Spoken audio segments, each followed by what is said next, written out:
Hello, my name is Kevin Koch, and I'm happy to present our work taking mental health and well-being to the streets.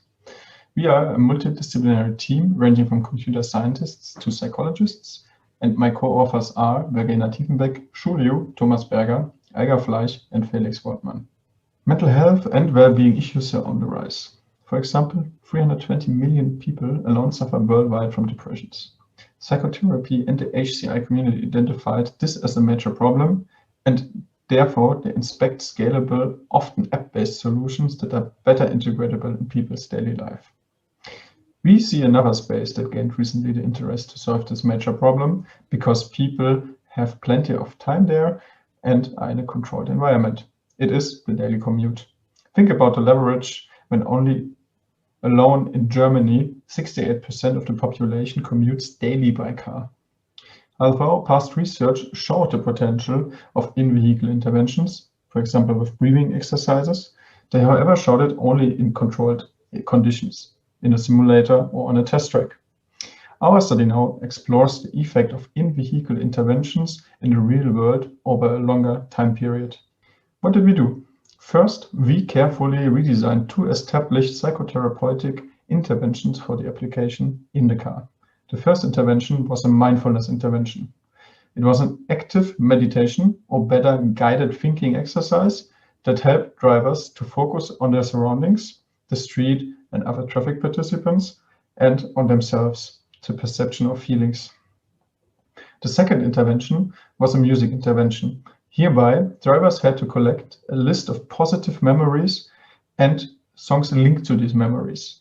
By listening to these songs, they should be remembered about these very beneficial and positive memories of their life. The playback of these interventions happened through a retrofitted smartphone in the car, as we can see here. The phone was always connected to the car multimedia system via Bluetooth, and during a typical trip, participants received before starting to drive a notification that an intervention was selected. They could then decide to start the intervention or not while driving. They had throughout the drive always full control over the intervention. They could pause or cancel it at any time. Our target was always to ensure the safety of drivers. And as initially stated, we validated the interventions in a longitudinal field study on open roads. Hence, we had 10 participants that we gave each a car, which they could use with our setup for 2 months for all their daily driving. The naturalistic character of our study is underlined by the heat map of all trips for one of the participants that we can see here. We can see that he drove his daily commutes, but many other trips in addition, all around his region.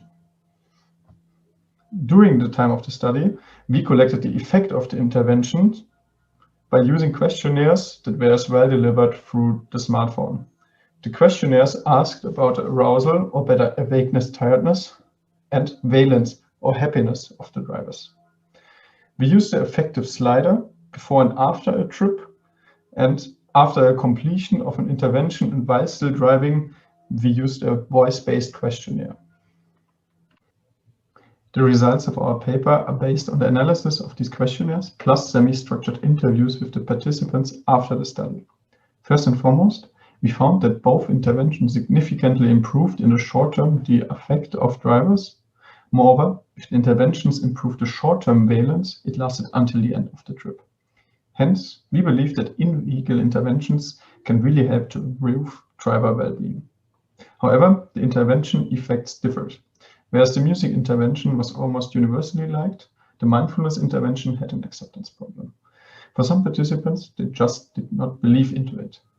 Further, we see a need for variation as participants criticized that a single mindfulness exercise was too repetitive. Further, we identified promising times when to deliver interventions. Just a final note on distraction and safety. In general, we saw no major problems. Only a few participants mentioned that they had problems in very demanding situations or when they were tired with the mindfulness exercise. But in general, they could handle it well and didn't feel in danger at any point. The automotive industry had in the past already the slogan, "Get in, get happy." We believe that our results show that in-vehicle interventions can support this claim. In-vehicle interventions can work in real-world traffic. If you need further insights into your research, I would be happy if you read our paper or if you contact me.